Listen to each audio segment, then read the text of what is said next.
Hello बाबू लोग, कैसे हैं आप सब। आशा करते हैं आप सब अच्छे होंगे। तो आज से हम लोगों का थ्योरम वन शॉट स्टार्ट हो गया है। यानी कि आज मैं आपको पहला थ्योरम, फिर दूसरा, फिर तीसरा, हर एक वीडियो में एक एक थ्योरम लाके दूंगा।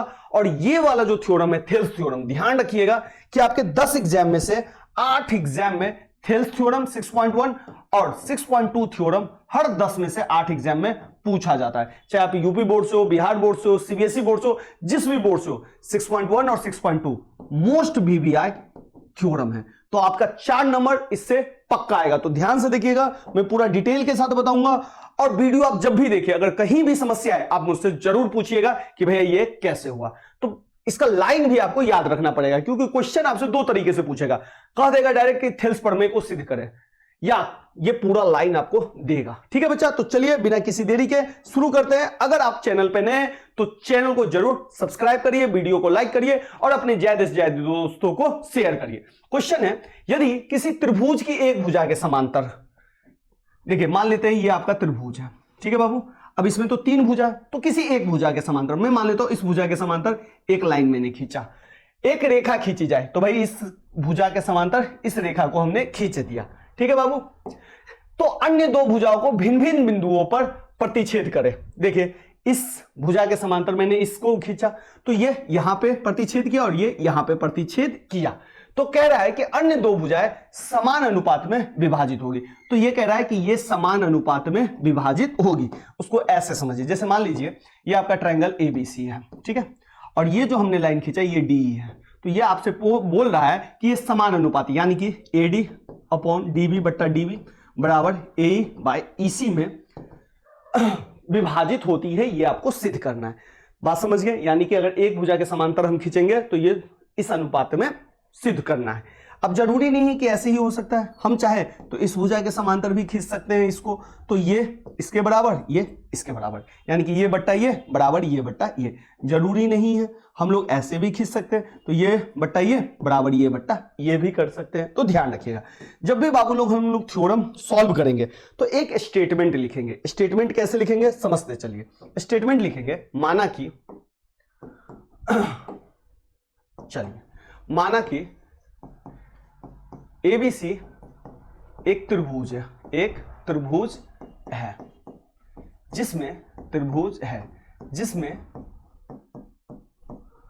जिसमें ध्यान से देखिए D जो है BC के समांतर है। D समांतर BC दिया गया है। अतः हमें सिद्ध करना है कि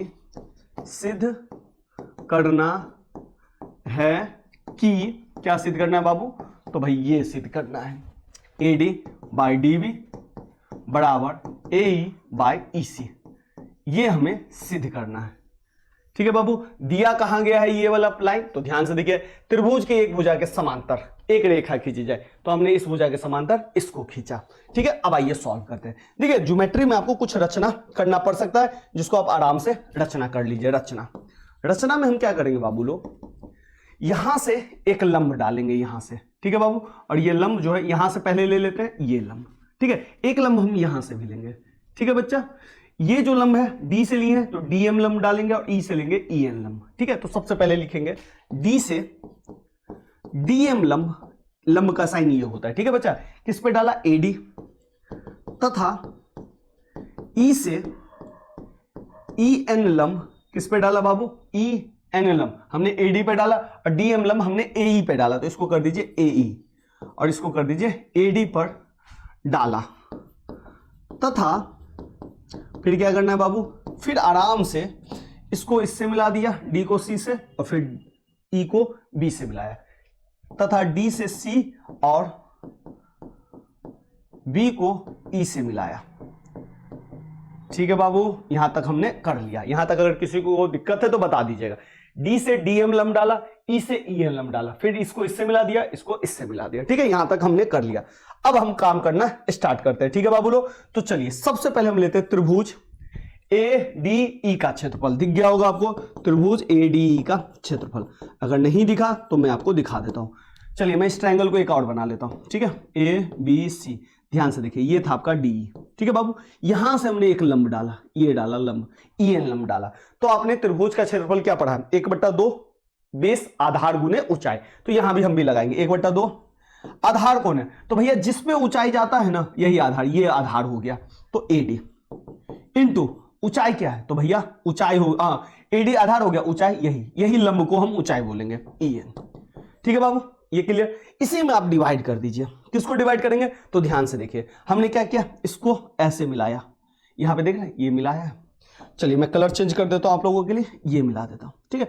अब इस त्रिभुज का क्षेत्रफल निकालिए, त्रिभुज DEB का क्षेत्रफल। तो यहां पे हम लिख रहे हैं त्रिभुज DEB का क्षेत्रफल। अब DEB जो क्षेत्रफल है ना बाबू, ये है आपका अधिक कोण। क्या है बाबू, अधिक कोण। अब कहिएगा ये क्या होता है भैया, तो देखिए बाबू, त्रिभुज 3 तरह का होता है, एक ये त्रिभुज होता है, एक ये त्रिभुज होता है, और एक आपका इस तरह का त्रिभुज होता है। समझते चलिए, ठीक है। ये जो त्रिभुज है बाबू, इसको हम बोलेंगे न्यून कोण त्रिभुज। न्यून कोण त्रिभुज में अगर मैं ऊंचाई गिराऊं ना लंब, तो ये अंदर में गिरेगा। इस पे ये समकोण त्रिभुज है, समकोण त्रिभुज का ये जो पार्ट है ना, यही इसका ऊंचाई होता है। और ये अधिक कोण त्रिभुज है, तो अधिक कोण त्रिभुज में ऊंचाई गिराएंगे ना, तो त्रिभुज के बाहर गिरेगा। अधिक कोण को हम ऑब्ट्यूज ट्रायंगल भी बोलते हैं। तो ये वाला जो ट्रायंगल बनता है ना बाबू, ये अधिक कोण है, तो इसका ऊंचाई है ना ये होता है। अब बेस कोण ये, जैसे यहां पे अगर मैं करूं, ये ऊंचाई हो गया इसका, तो आधार कोण होगा, आधार ये होगा। तो इसी तरह अगर ये ऊंचाई है, तो आधार कोण होगा ये। तो इसका भी हम लिखेंगे 1/2 आधार कौन होगा, DB, और ऊंचाई कौन हो जाएगा, ऊंचाई वही सेम EN। ठीक है बाबू, अब ध्यान से देखिए, ये EN से EN कटेगा, 1/2 से 1/2 कटेगा, यानी कि फाइनल आपका बच जाएगा AD/DB। क्लियर है। तो ये ध्यान रखिएगा, क्योंकि बहुत सारे बच्चे DEB का क्षेत्रफल में EN नहीं समझ पाते, ये बाहर कैसे आ गया। बाहर इसलिए गया क्योंकि ये अधिक कोण त्रिभुज बनता है। ठीक है बच्चा, चलिए मैं इसको मिटा देता हूं। अब चलिए एक काम हमारा इधर हो गया, देखिए AD/DB हमारा आ गया। अब जिस तरीके से हमने ऐसे निकाला, उसी तरह से ये वाला लंब ले लेंगे हम, ये वाला लंब लेंगे, ठीक है, और इसी तरीके से हम ये वाला ट्रायंगल लेंगे। तो चलिए इसको थोड़ा सा मिटा देते हैं, चलिए और आगे चलते हैं। आगे थोड़ा सा पेज में आप ट्रायंगल बार बार नहीं बनाइएगा, मैं आपको बस समझाने के लिए बना रहा हूं, ठीक है। एक ही फिगर काफी है, बस समझाने के लिए मैं बना रहा हूं। ये है आपका D, ठीक है। अब मैं यहां से एक लंब यहां पे डाल रहा हूं, ठीक है, ये DM लंब था, और फिर मैं इसको मिला रहा हूं।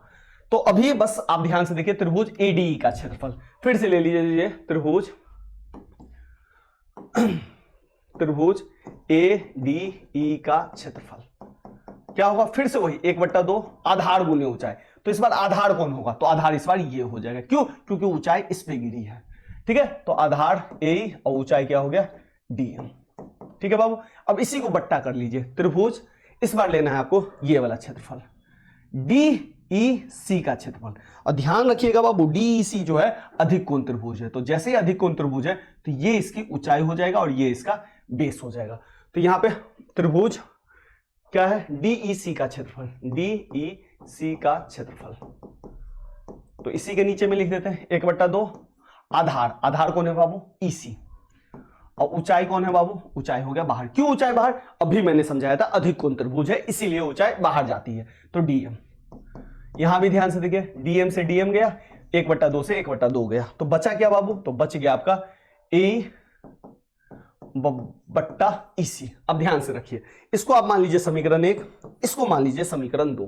ठीक है बाबू, अब ध्यान से एक चीज और देखिए, हमारे पास जब A बराबर B रहता है और B बराबर C रहता है, तो हम इन दोनों समीकरण से ये कहते हैं कि A और C जो है बराबर है। ठीक है, कब कहते हैं, जब B भी A के बराबर हो और B जब C के बराबर हो, तो यानी कि ये दोनों सेम होना चाहिए, तब हम कह सकते हैं ये दोनों बराबर है।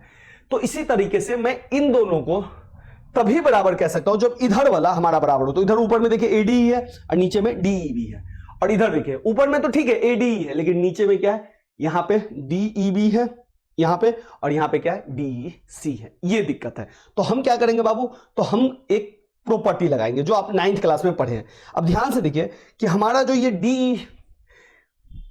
ये जो देखिए, ये यहां से अगर मैं मिलाऊं, तो ये जो त्रिभुज है, ध्यान से देखिए, DEC, और ये जो त्रिभुज है DEB, ये दोनों त्रिभुज ध्यान से देखिए इस लाइन पे बना है, DE पे, और ये दोनों त्रिभुज एक ही समांतर चतुर्भुज में बना है। तो जब भी ऐसा होता है, तो इसके अंदर का जो भी त्रिभुज है, उसका जो एरिया होता है ना, वो बाबू बराबर होता है। तो हम लिखेंगे त्रिभुज DEC और त्रिभुज DEB एक ही आधार D, एक ही आधार, एक ही लाइन मतलब D तथा समांतर भुजा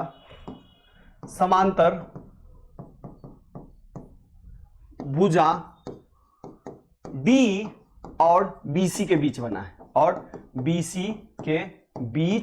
बना है, बीच क्या है बाबू, बना है।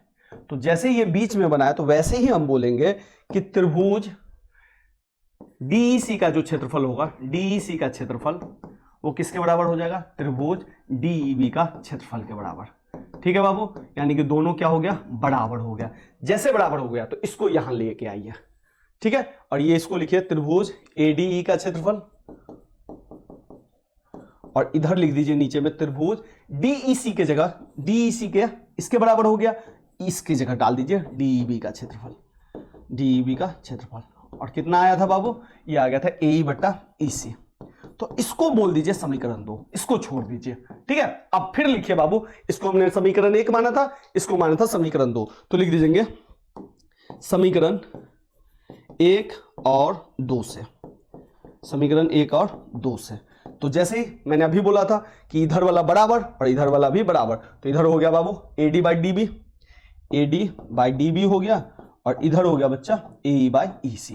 तो इसी तरीके से हमारा थेल्स थ्योरम क्या हो गया, प्रूफ हो गया। इसी को बोलेंगे थेल्स थ्योरम। ठीक है बच्चा, चित्र एक ही याद आप लोग रखेंगे। तो हमने क्या सीखा इस थ्योरम में, इस थ्योरम में हमने ये सीखा कि बाबू अगर ये दोनों लाइन समांतर है तो ये बट्टा ये बराबर ये बट्टा ये होता है। ठीक है, इसके अलावा और भी कुछ होता है बच्चा, ये बट्टा पूरा और ये बट्टा पूरा भी होता है। ठीक है, इसको भी थोड़ा सा ध्यान रखिएगा। ठीक है बाबू, इस दोनों में अगर एक एक में जोड़ दूं तो ये बट्टा पूरा आ जाएगा और ये बट्टा पूरा आ जाएगा। तो ये आपका थेल्स थ्योरम है।